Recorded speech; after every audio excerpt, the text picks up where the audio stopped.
OpenAI's brand new AI agent operator was literally just released, and I'm going to go through a live test that's unedited so you can see actually what it's like specifically for business use cases. Though I've seen a lot on X or LinkedIn where it's just the general personal use cases, and like we got to make shit happen on the business side. So I'm super excited about agents. Been spending a lot of my personal time doing that. So what I'm going to do today is walk you through which I've tested it, done different variations. And as I have more time, I will get a chance to dig deeper and find out where the gold is here, because I know there's gold here. And I'm going to give you my experience as we kind of go along the way. So first off, just to kick things off, what you're seeing here in this corner is I have a task running. Now, I haven't spent a lot of time. I've literally spent 15 minutes just getting the general use of it. So I make best use of your time today.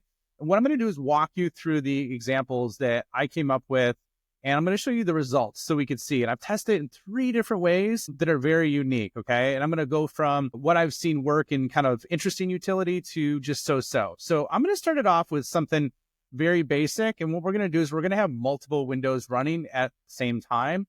You get up to 3 agents that you could operate in this aspect. So as you see, there's a 1 number that's going around. You have to have a $200 plus user account. Okay. So it's not on Teams. It's not on Enterprise yet. I sucked it up. I spent the $200 and here we go. So what we're going to do is we're going to start off with travel. Okay. And the reason why I want to start off with travel is because of the fact that I'm like, okay, what are like a real use case that I have for this specifically? And the use case is something simple. So I'm going to give you, let me copy this down because I suck at typing, as you know, if you see my videos. Okay, here we go. So what I'm going to do is I'm going to say, okay, I need you to act like a travel agent. Find me 1 nonstop ticket to Austin from Chicago on April 7th, return on the 9th. Give me the best priced options for a flight on both days. Okay. So we're going to let this rip. And so what you're seeing operators doing is it's going to look through. So this is like a virtual, basically browser that's happening in the cloud. And what it's going to start doing is it's going to start clicking. I'm going to make this bigger so you can see what this is like. And from safety purposes, as you see there, it gives you the ability to take control. So if it's not going in the direction you want, or it's struggling, or you see it acting, you could click this take control. And it's also a safety measure that you can leverage in there. So it's jumping on kayak, which is something that I would do. I did not train it on that. It's looking at Chicago airports. It's actually going through the process, which is pretty cool because when I tested it, it was not doing this. It seems like it's getting smarter already from just the second time that I've used it. So I wonder if there's a memory agent embedded within here. Let's go away. I'm going to go to a different use case so we can see what else is happening in real time. If you click on this, I did the flight booking request. So we're going to come back to this one and check this out. I'm going to open this in a new tab and see what else is happening. And we'll go back to this. So in this second tab, this is something that's active. And this is an area on client acquisition that I can see being a really valuable use case with this, because otherwise you're going to need to spend some cheddar putting this together. So one of the things that I had is I said, okay, identify all the active portfolio companies in a Thoma Bravo portfolio that were invested in 2024. So I work quite a bit with private equity-backed companies. Thoma Bravo, if you do not know, is one of the larger investment portfolios that invest in, or I should say funds that invest in private equity-backed SaaS companies, okay? And I'm saying, okay, I need you to look at, put them in tabular format and identify the investment round and value for each company. Stop with the top 30 and we could work for them there. Once again, that's why I don't type a lot. I fat finger this stuff all the time. So as you could see, it's been going through this and it's been working. And one of the things that, like, the travel example was very specific and it was closed loop. So it was very, I don't want to say binary, but it was very specific in terms of I need it at this date, this time, this range. Okay. This one has a little more ambiguity to it. So I wonder if that's why it's taking a long time. This has been running for maybe 10 minutes. And so what it's doing is it's basically browsing through Thoma Bravo's website, and then it's trying to find the top 30. And at the same time, it's trying to find the active investments in there. So I'm going to walk you through its logic layer and what you're seeing. And so this is everything that it's done. So it went on Thoma Bravo. I'm sorry. Hold on a second. Okay, here we go. Trying to pan down. It's not letting me do. Oh, here we go. Okay. So let me scroll back up. Okay, here's what we do. So it's pretty interesting. So this walks through the whole step, all the steps that it's gone through already. Now we're in This is in 10 minutes. It's gone through this. So it's looked at their website. It's looked at current investments. It was testing. It was looking it up. Looked at the first one, ABC Fitness. And as you can see, these are all the steps that it's taking to try and find the detail that I asked for. Now, granted, this is a pretty specific ask. If I just said, okay, give me 10 portfolio companies or 20 portfolio companies, the kind of variations, or I should say the requirements that I gave were also that we're invested in 24, that also give me the investment amounts. And at the same time, I put them in a table, right? So I'm probably going to have to do like a follow-up on some of these because of time. But what you're seeing is like, and let me make this bigger so you can see what's kind of going on in real time. So let's make this, and we'll give a quick update. Okay, so it's got all the logic here to the left, but basically what it's doing is, it's funny because it says scrolling. I think that's hilarious. So it says, oh yeah, I'm just scrolling through the page. So it's basically looking at this, and it talks about, HIG Capital and Tom Bravo.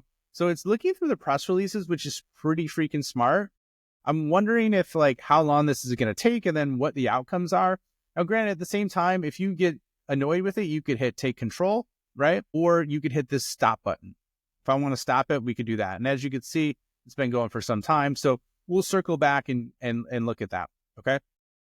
So that's number 2. Let's go back and check on number 1 and see what's happening with the flight. Okay. So this worked for 4 minutes, which I love that it has that.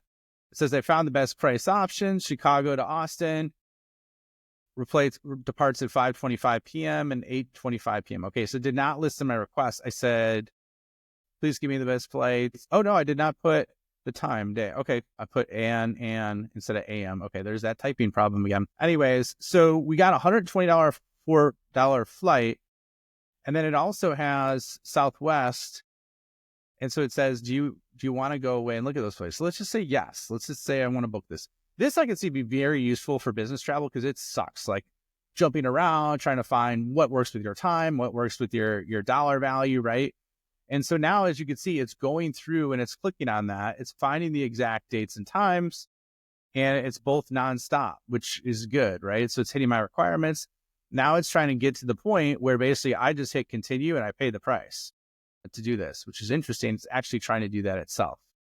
Now it doesn't have my contact details. Okay. So this is the point where I would take control and I would jump in here. So screenshot stop, and it does not track your login. So then if I wanted to go in here, I could literally just type in my personal information and then book the flight. Okay. So I'm going to finish this up and I'm going to exit to chat. So I thought that was pretty cool. So travel use case, thumbs up. Basically company research in terms of narrowing that down. So, I mean, the jury's still out on that, right? Now let's go to the final test use case because I'm running out of time. I got some clients I got to meet with.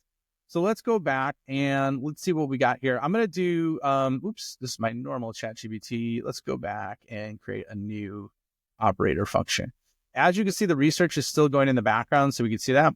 So instead of trying to give this research preview, anyways, well, like I said, it's unedited. That's how you can tell it's not perfect. What we're going to see here is, put me over here. There we go.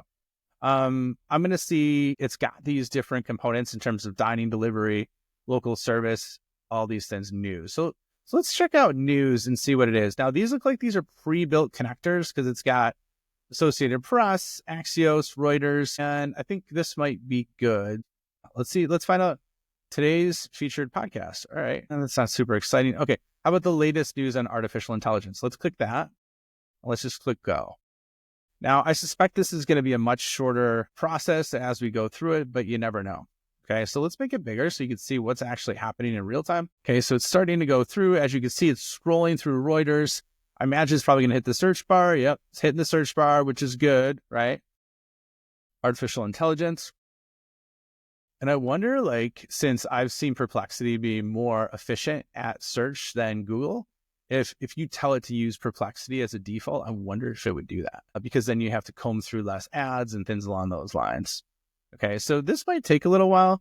I'm going to go back to the active portfolios and let's see what's going on here. Okay, so it looks like this is still stuck on this page. All right, let's go into the other page now. So once again, this has been going for some time. I'm thinking this might be too complex for the research preview to do, or I need to fine tune the prompts to get there, right? go back to news and see what we come up with. Okay, I found an article in Reuters mentioning AI in the context of a $600 billion package between the Saudi and Arabia. Okay, so that's an interesting news, but that's really not, I mean, that's the latest news. I guess I need to be more specific and say effectively, like, give me a list of the top 5 or something along those lines. Okay, so for news, it was pretty easy. It scraped the web, it looked at a different area, and it basically knocked that out. Okay, so just to summarize this, because I want to make this short and be like a real unedited version, basically you are now starting to see what is happening in terms of these agents and how they're transforming what's possible. I know this isn't perfect, and I think I give OpenAI credit because what they're doing is they're putting this out in the world, seeing the feedback. And right now, obviously, there's some work that needs to be done, but this is a tiny, tiny glimpse of how fast things are accelerating and how it's going to be transformative, not just for what we're doing with work. And I see good utility in this, even though the use cases isn't perfect, even though this is almost like a very, very early stage because it's in the research phase. So excited to bring more on this to you. If you want to learn more about agents and AI specifically as it affects the future of work and what's possible in becoming superhuman, check out my newsletter. It is in the link in my profile, but really happy you joined me today and look forward to seeing you in the next video.